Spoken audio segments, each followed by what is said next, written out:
16장입니다. 1절로 34절까지 제가 세번을 여러분들이 한 절씩 나누어보도록 하겠습니다. 레위기서 16장입니다.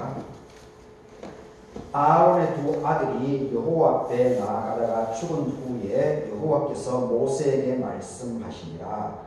여호와께서 모세에게 이르시되 너의 형 아론에게 이르라. 성소의 휘장 안 법궤 위 속죄소 앞에 아무 때나 들어오지 말라.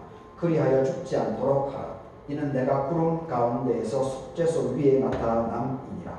아론이 성소에 들어오려면 수송아지를 속죄 제물로 삼고 순양을 번제물로 삼고 거룩한 세마포 속옷을 입으며 세마포 속바지를 몸에 입고 세마포 띠를 띠며 세마포 관을 쓸지니 이것들은 거룩한 옷이라. 물러 그의 몸을 씻고 입을 것이며 이스라엘 자손의 회중에게 속죄 제물로 삼기 위하여 순염소 2마리와 번제물로 삼기 위하여 순양 1마리를 가져갈지니라. 아론은 자기를 위한 속죄제에 수송아지를 드리되 자기와 집안을 위하여 속죄하고 또 그 두 염소를 가지고 회막문 여호와 앞에 두고 두 염소를 위하여 제비를 볶되 한 제비는 여호와를 위하여 한 제비는 아사셀을 위하여 할지며 아론은 여호와를 위하여 제비 뽑은 염소를 속죄제로 드리고 아사셀을 위하여 제비 뽑은 염소는 산채로 여호와 앞에 두었다가 그것으로 속죄하고 아사셀을 위하여 광야로 보낼지니라.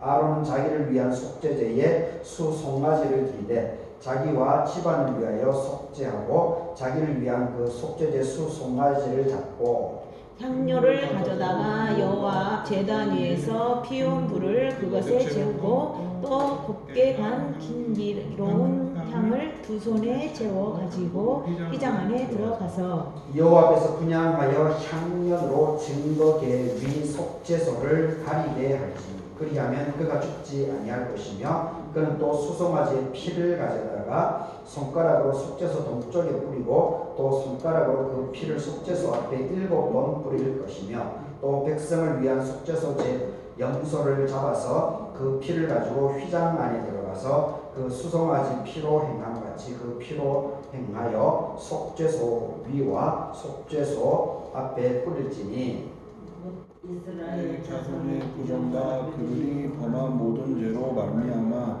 지성소를 위하여 속죄하고 또 그들의 부정한 중에 있는 회막을 위하여 그같이 할 것이요. 그가 지성소에 속죄하러 들어가서 자기와 그의 집안과 이스라엘 온 회중을 위하여 속죄하고 나오기까지는 누구든지 회막에 있지 못할 것이며 그는 여호와 앞 제단으로 나와 그것을 위하여 속죄할지니 곧 수송아지의 피와 염소의 피를 가져다가 제단 기둥이 뿔에 바르고 또 손가락으로 그 피를 그 위에 7번 뿌려 이스라엘 자손의 부정에서 제단을 성결하게 할 것이요. 그 지성소와 회막과 제단을 위하여 속죄하기를 마친 후에 살아있는 염소를 드리되 아론은 그의 두 손으로 살아있는 염소의 머리에 안수하여 이스라엘 자손의 모든 불의와 범한 모든 죄를 아뢰고 그 죄를 염소의 머리에 두어 미리 정한 사람에게 맡겨 광야로 보낼지니 염소가 그들의 모든 불의를 지고 접근하기 어려운 땅에 이르거든 그는 그 염소를 광야에 놓을지니라. 아론은 회막에 들어가서 지성소에 들어갈 때 입었던 세마포 옷을 벗어 거기 두고 거룩한 곳에서 물로 그의 몸을 씻고 자기 옷을 입고 나와서 자기의 번제와 백성의 번제를 드려서 자기와 백성을 위하여 속죄하고 제물에 기름을 제단에서 불사를 것이고 염소를 아사셀에게 보낸 자는 그의 옷을 뜯고 그의 몸을 씻은 후에 진영에 들어갈 것이며 속죄제 수송아지와 속죄제 염소의 피를 성소에 들여다가 속죄하였은즉 그 가죽과 고기와 똥을 밖으로 내다가 불사를 것이고 불사른 자는 그의 옷을 빨고 물로 그의 몸을 씻은 후에 진영에 들어갈지라. 너희는 영원히 이 규례를 지킬지니라. 7째 달 곧 그 달 10일에 너희는 스스로 괴롭게 하고 아무 일도 하지 말되 본토인이든지 너희 중에 거류하는 거류민이든지 그리하라. 이날에 너희를 위하여 속죄하여 너희를 정결하게 하리니 너희의 모든 죄에서 너희가 여호와 앞에 정결하리라. 이는 너희에게 안식일 중에 안식일인즉 너희는 스스로 괴롭게 할지니 영원히 지킬 줄이라. 기름 부음을 받고 위임되어 자기의 아버지를 대신하여 제사장의 직분을 행하는 제사장은 속죄하되 세마포 옷, 곧 거룩한 옷을 입고 지성소를 속죄하며 평화과 제단을 속죄하고 제사장들과 백성의 회중을 위하여 속죄할지니 이는 너희가 영원히 지킬 줄이라. 이스라엘 자녀의 모든 죄를 위하여 1년에 한 번 속죄할지니라. 아론이 여호와께서 모세에게 명령하신 대로 행하니라.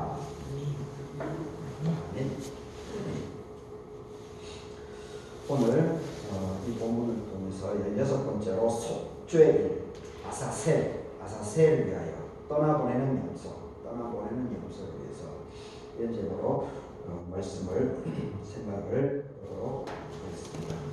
오늘 예배에 정서하신 김한수 목사님, 윤도 목사님, 이경훈 사모, 그리고 이기훈 위에 하나님의 은혜가 되기를 바라겠습니다. 오늘 이 레위기 16장 여기는 이스라엘 공동체, 이스라엘 민족 전체를 위해서 대제사장이 지성소에 1년에 이제 지성소에 구약 시대에는 지성소에 대제사장이 1년에 한 번밖에 들어갈 수가 없습니다. 1년에. 그 속죄 그 부분에 대해서 16장에서는 언급을 하고 있습니다. 이 절기에 대해서는 29절에 이제 그 절기를 언제 지켜야 될지에 대해서 29절에 설명을 해놓고 있습니다. 너희는 영원히 이 규례를 지킬지니라. 일곱째 달 곧 그 달 10일에 7월 10일이죠. 유대력이고 지금 우리가 지키는 것은 이제 그레고리력인데 지금 우리가 지키는 걸로 하면은 9월에서 10월 지금 교회력으로는 이제 9월에서 10월입니다. 여하튼 유대력으로는 이제 7월달입니다. 7월 10일에 이렇게 지키라고 얘기를 하고 있습니다. 그래서 본토인 유대인이든지 아니면 너희 중에 거류하는 거류민이든지 이방인이든지 무조건 이스라엘 땅에 있는 사람들은 이 대속죄 이날에 전부 다 이것을 다 지켜야 된다라고 이렇게 얘기를 하고 있습니다. 그래서 이스라엘 민족 전체를 위해서 공동체 전체를 위해서 이렇게 이 하나님께 대속죄로 지키는 그 부분입니다. 그래서 이제 1절을 보게 되면 아론의 두 아들이 여호와 앞에 나아가다가 죽은 후에 여호와께서 모세에게 말씀하셨다 이렇게 얘기를 하고 있습니다. 아론의 두 아들이 여호와 앞에 나아가다가 죽은 사건에 대해서는 레위기 10장에서 얘기를 하고 있죠. 레위기 10장 1절을 보게 되면 아론의 아들 나답과 아비후가 각기 향로를 가져다가 여호와께서 명령하시지 아니하신 다른 불을 담아서 여호와 앞에 분향하였더니 불이 여호와 앞에서 나와서 그들을 삼키매 그들이 여호와 앞에서 죽은지라. 이렇게 레위기 10장에서 그 모세의 형이었던 아론의 두 명의 아들들이 이 성소에 들어갔다가 곧바로 즉사하는 사건이 기록이 되어져 있습니다. 그래서 그 16장 그러니까 11장에서 15장까지는 그러니까 여기에 보게 되면 아론의 두 아들이 여호와 앞에 나아가다가 죽은 후에 여호와께서 모세에게 말씀하셨다라고 하기 때문에 사실은 이 내용은 11장에서 15장까지가 없어도 되는 것이죠. 없어도 되는 겁니다. 그래서 곧바로 이 레위기 10장 이후에 곧바로 이 16장이 이렇게 쭉 연결되어야 되는 그런 맥락으로 보게 되면 그렇습니다. 근데 어떤 이 유대인들이 더군다나 이게 레위기라고 하는 것은 유대인들에게 가장 중요한 문서입니다. 법입니다.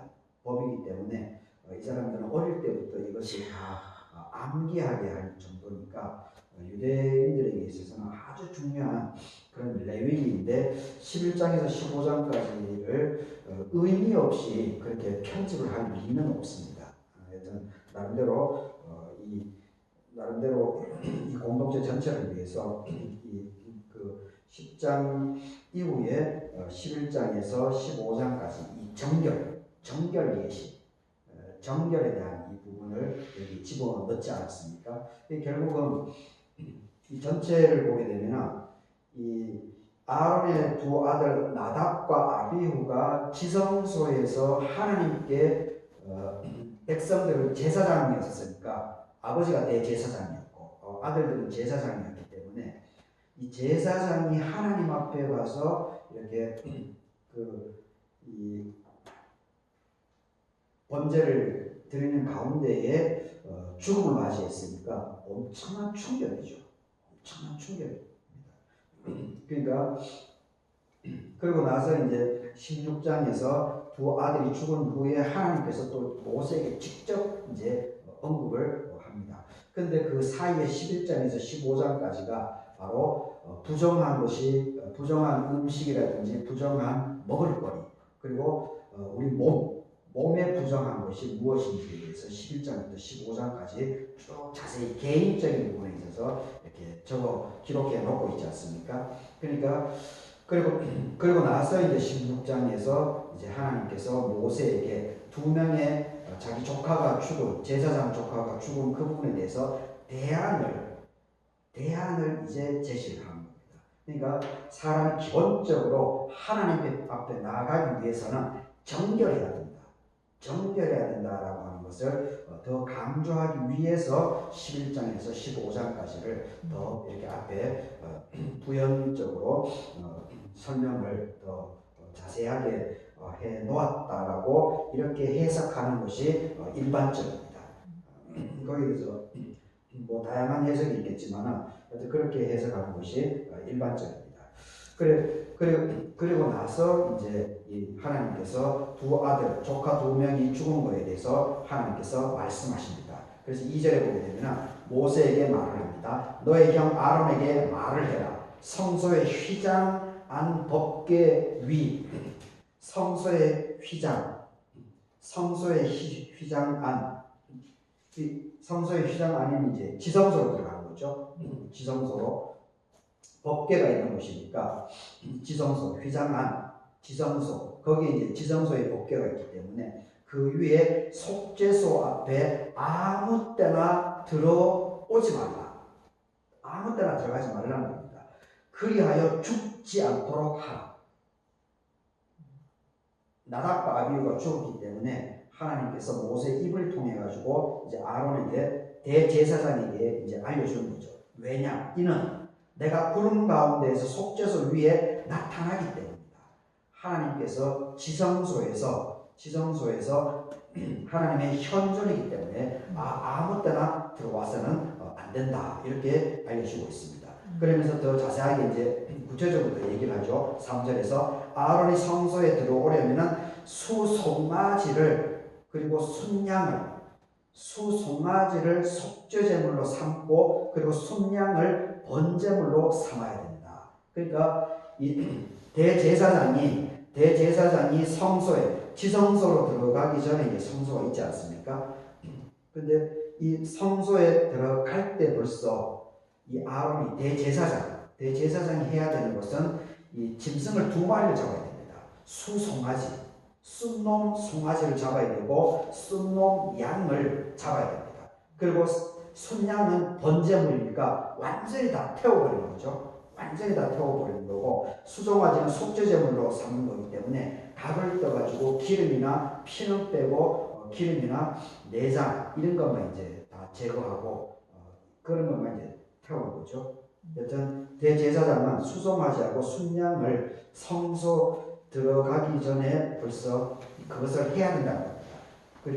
그리고 나서 이게 이제 대속 제물이죠. 짐승을 바친다라고 하는 것은 죄를 대신해서 그 짐승에게 아론이 가지고 있는 이 대제사장 역시 사람이기 때문에 먼저 대제사장이라고 하더라도 하나님의 현존이 지성소에 있기 때문에 하나님을 만나러 가기 전에 자기 스스로의 죄부터 수송아지를 죄를 대속하는 걸로 잡았고, 그리고 이 양은 완전히 불태워가지고 정결하게 불을 피워가지고 정결하게 하라는 겁니다. 그리고 이제 4절에서 이제 복장에 대한 부분을 얘기를 합니다.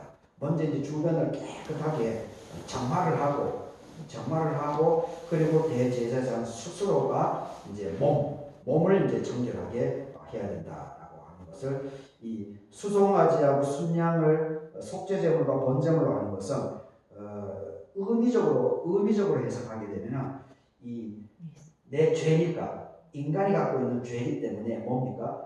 정신을 맑게 하는 거죠. 정신을 맑게 하는 겁니다. 하나님 앞에 나아가기 전에 먼저 내가 마음의 준비를 하는 거죠. 마음의 준비. 그러니까 이것은 이것은 교회 공동체의 현재 이제 신약이기 때문에 교회 공동체 예배에 적용하게 된다면 교회 오기 전에 마음의 준비를 하고 와야 된다. 마음의 준비를. 그것이 이제 수송아지, 순양, 속죄제물, 그리고 번제를 다 미리 하라는 겁니다. 그리고 복장. 이것은 이제 외형적인, 먼저 이제 정신적으로 가다듬고, 그 다음에 외형적으로도 깔끔하게 오라는 거죠. 이 대제사장의 복장은 이제 특별하지 않습니까? 그 부분은 이제 그 복장을 정결하게 정성을 들여서 입으라라고 하는 얘기를 하고 있는 겁니다. 거룩한 세마포 속옷을 입고 세마포 속바지를 몸에 입고 세마포 띠를 띠고 세마포에 관을 쓸지니 이것들은 거룩한 옷이라. 물로 그의 몸을 씻고 입어야 된다. 이 4절 이 복장은 입는 것은 방식이 다 그 절차가 있기 때문에 그대로 설명을 해놓은 겁니다. 근데 대제사장이 대속제일에 갈 때는 반드시 몸을 먼저 씻고 그리고 복장을 정갈하게 갖추라고 합니다. 그리고 이제 5절을 보게 되면 이스라엘 자손의 회중에서 속죄제물로 삼기 위하여, 그리고 나서 이제 5절 부분에 있어서는 이스라엘 공동체를 위해서 그렇습니다. 대제사장이기 때문에 그래도 하나님 앞에 지성소, 하나님 현존이 있는 곳에, 이 교회라고 하는 것이 하나님의 현존을 상징하지 않습니까? 교회, 물론 신학적으로 그렇다는 겁니다. 구속사적인 신학적인 개념으로 물론 이제 지금 이제 교회에 대한 개념 이런 부분들이 다양한 해석들이 많이 있기는 하지만 일반적인 전통적인 해석으로는 교회가 하나님의 현존이죠. 현존을 의미하는 거죠. 그런 부분에 있어서는 지성소와 같은 개념이다라고 일맥상통하는 것은 아니지만 의미가 거의 비슷하다고 보면 됩니다. 그런데 물론 이제 그런 부분으로 사실 그런 부분을 이렇게 맞닿아가지고 바로 해석을 하게 되면 사실은 이것이 문제점이 좀 생깁니다. 이런 부분들이 이제 교회론에 대한 논쟁 지점인데, 현대 신학에서 이게 논쟁 지점인데, 약간 일반적으로 그렇게 하면 이제 복잡해지는 거고, 일반적으로는 이 교회라고 하는 것이 하나님의 현존이다, 지성소와 같은 의미다라고 우리가 일반적으로 그렇게 이해하는 것은 참 괜찮은 것 같습니다. 그래서 먼저 대제사장이 자기의 정신을 정갈하게 하고, 그리고 복장도 몸도 단정하게, 육신과 정신, 몸, 마음을 다 준비해서 가라는 겁니다. 그리고 나서 이제 그 대제사장이 그리고 나서 이제 5절에서 이스라엘 자손의 회중을 위해 가지고, 유대인들 전체를 위해 가지고, 그런데 여기 규례를 보게 되면 유대인뿐만이 아니고 그 속죄일에 참석하고 있는 그 거류민들, 이방인들에게도 다 동일하게 적용된다고 얘기를 하고 있죠. 동참하게 하고 있죠. 그러니까 여하튼 이스라엘 땅에 있는 모든 사람들에게 유대인이든 유대인이 아니든 다 적용을 한다는 겁니다. 그 모든 사람들에게 속죄제물로 삼기 위해서 순염소 2마리와 번제물로 삼기 위해서 순양 1마리를 가져가야 된다. 이렇게 얘기를 하고 있습니다. 순염소 2마리 그리고 순양 1마리. 근데 여기서 이제 중요한 것이 이제 8절을 보게 되면 두 염소를 위해서 제비를 뽑되 한 제비는 여호와를 위해서 한 제비는 아사셀을 위해서 해야 된다. 이렇게 얘기를 하고 있습니다. 이게 이제 아주 중요한 포인트인데 이 공동체를 위해서 이스라엘 공동체, 이스라엘 민족을 위해서 이 대제사장이 이스라엘 전체를 위해서 이렇게 대속 죄를 대신하는 것. 죄를 대신하기 위해서는 순염소가 2마리가 필요한데 그런데 1마리는 제비를 뽑아가지고 그 1마리는 하나님을 위해서 번제를 드리라는 겁니다. 하나님을 위해서. 그러니까 잡는 거죠. 잡아서 각을 떠가지고 그 불을 피워가지고 이렇게 일반적인 번제하듯이 그렇게 하라는 겁니다. 2마리 중에 1마리는. 그런데 1마리는 아사셀을 위해서 해야 된다. 이렇게 얘기를 하고 있습니다.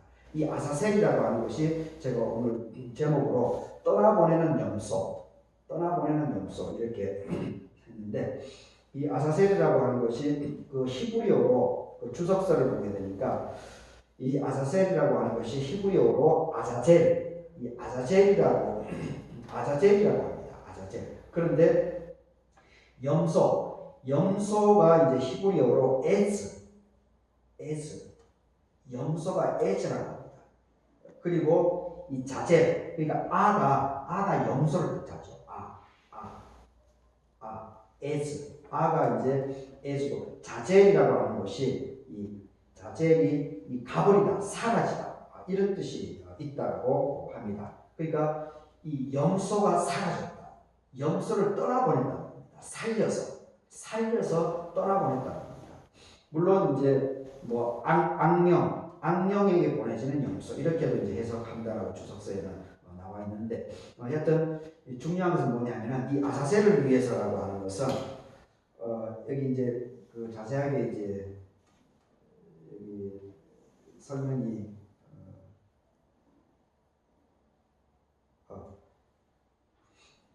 10절에 설명이 나와 있죠. 아사셀을 위해서 제비 뽑은 염소는 산채로 죽이지 않고 하나님을 위해서 이제 2마리의 염소가 필요한데 하나님을 위해서는 그거는 번제를 드려야 되고 죽여야 되고 그런데 아사셀을 위해서 제비 뽑은 염소 내어보내기 위해서 하는 것은 살아있는 채로 여호와 앞에 두었다가 그것으로 속죄를 하고 1마리 염소로 속죄를 하고 아사셀을 위해서는 광야로 내어보내야 된다. 이렇게 얘기를 하고 있습니다. 광야로 내어보내야 된다. 이렇게 얘기를 하고 있습니다. 광야로 보내라는 겁니다. 그래서 이 광야로 내보내는 것에 대해서 여기 또 설명이 또 자세하게 나와 있습니다. 이 21절을 보게 되면 아론은 그의 2 손으로 살아있는 염소 1마리는 이제 번제로 하나님께 드리고 살아있는 아사셀을 위한 그 염소는 이 대제사장이 2 손으로 염소의 머리에 2 손으로 안수하라고 얘기를 하고 있습니다. 2 손으로. 한 손이 아니고 2 손으로 그 염소 머리에 안수를 합니다. 왜 안수합니까? 이스라엘 자손의 모든 불의, 범한 모든 죄를 안수해서 고백을 하는 겁니다.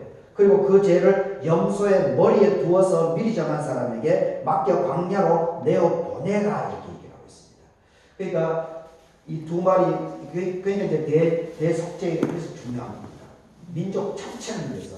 그래서 2마리를 정결하게 대제사장이 마음과 몸을 가다듬고 그리고 지성소로 가가지고 1마리는 하나님을 위해서 잡고 그리고 1마리는 두 손을 잡고 머리에 안수를 해서 이스라엘 공동체 전체 모든 사람들의 하나님 우리 백성들 1년 동안 이 모양 저 모양으로 우리들이 이러한 일이 있었습니다.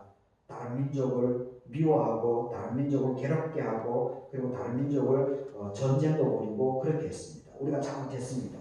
그리고 우리가 지금 뭐 4월 중순에 이제 눈도 오고 이렇게 하니까 우리가 하나님께서 맡겨주신 이 지구 이것을 우리가 잘 가꾸지 못해가지고 이렇게 탄소 온도가 1도 더 올라감으로 인해가지고 지금 막 4월 중순인데도 막 이 눈이 오고 그리고 이번 여름에 또 엄청난 이 폭염이 또 예정되고 있습니다. 이 우리들의 책임입니다.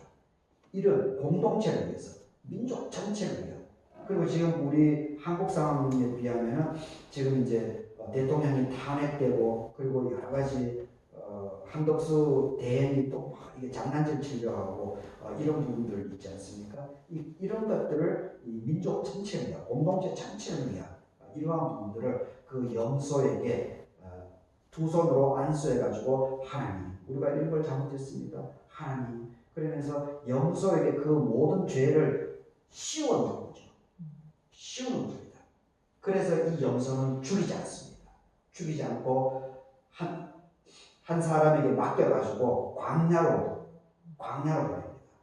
이제 그 예루살렘을 떠나가지고 쭉 이제 사람들이 있으니까 이 도시 예루살렘은 도시니까 사람들이 있으니까 이 한 마리를 데리고 맡긴 사람을 맡겨가지고 쭉 가가지고 아무도 없는 곳에 아무도 없는 광야에 가게 되면은 그 염소를 그냥 풀어주는 거죠.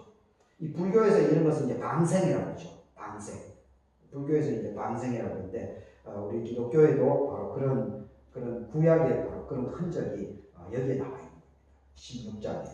그래서 이게 참 중요한 부분입니다. 아사셀을 위해서. 그리고 이제 그렇게 한 사람은 또 와가지고 또 복장을 몸을 씻고 깨끗하게 하고 그런 부분들이 여기에 자세하게 기록되어져 있는 것을 보게 됩니다.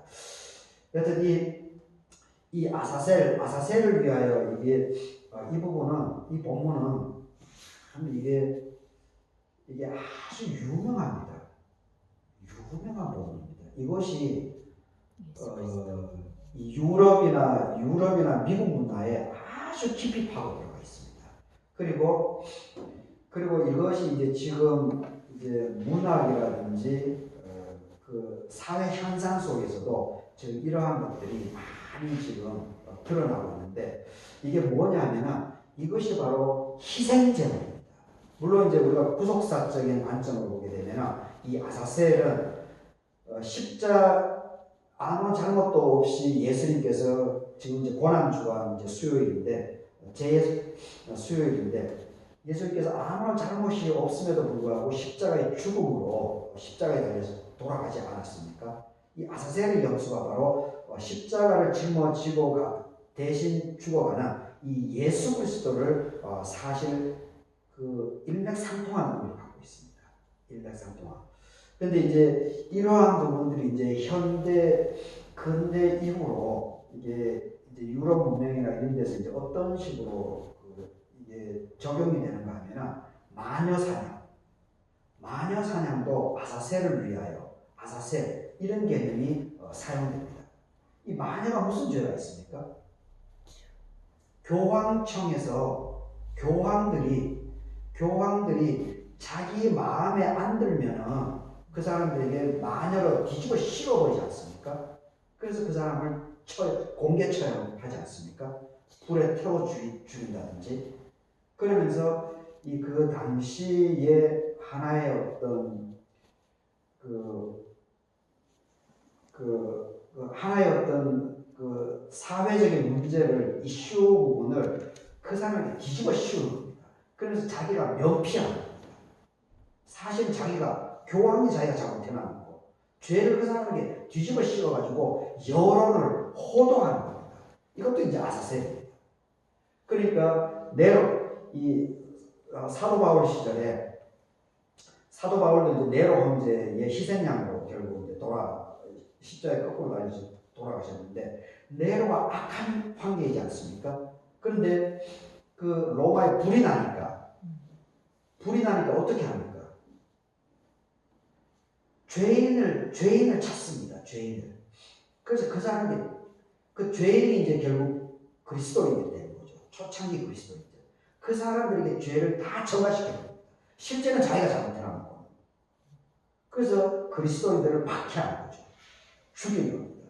그러면서 유대인들의 그 여론, 들끓는 분노심, 이것을 그 사람들을 죽임으로 인해 가지고 그 여론을 무마시켜 나가는 겁니다. 이게 아사셀입니다. 지금 이제 여론 조작하고 이런 것도 전부 다 아사셀입니다. 그건 이제 부정적인 의미의 아사셀이죠. 그런데 아사셀의 원 의미는 예수 그리스도처럼 이 염소가 무슨 죄가 있습니까? 염소가 재수 없게 물론 이제 한 마리 죽어가는 것은 죽어가죠. 그런데 한 마리 아사셀은 죽이지 않습니다.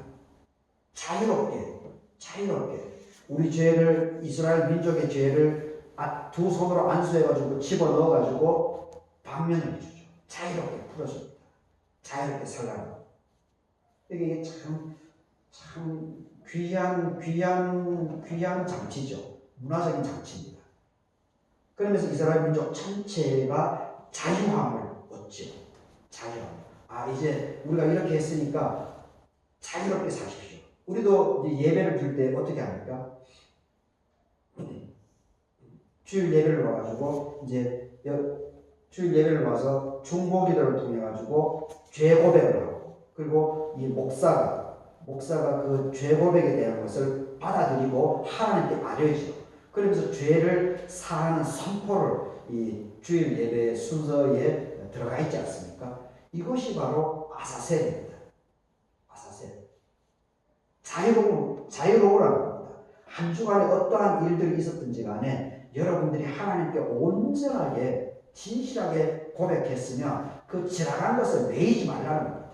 매이지 말고 진실함 그대로 자유롭게 살아가라는 겁니다. 물론 그렇다고 해서 막 방탕하고 방종하고 그 자유를 함부로 그렇게 하면 안 되겠죠. 그건 이제 이것을 악용하는 것이고, 여튼 이 아사셀이 참 이게 아주 중요한 부분입니다. 여튼 이 레위기 16장에 이 아사셀 한 마리는 하나님을 위해서, 그리고 한 마리는 이스라엘 전체 공동체의 그런 무거운 짐들, 이러한 것들을 다 이 아사셀 염소에게 씌워가지고 떠나 자유롭게 살아가려고 하는 이 제도, 이것이 지금 신약 시대의 교회 공동체 예배 폼에 그대로 들어와 있다라고 하는 것을 우리가 기억할 필요가 있습니다. 그러니까 주일 예배라고 하는 것이 그냥 여하튼 이 주일 예배 이 포맷이라고 하는 것이 그냥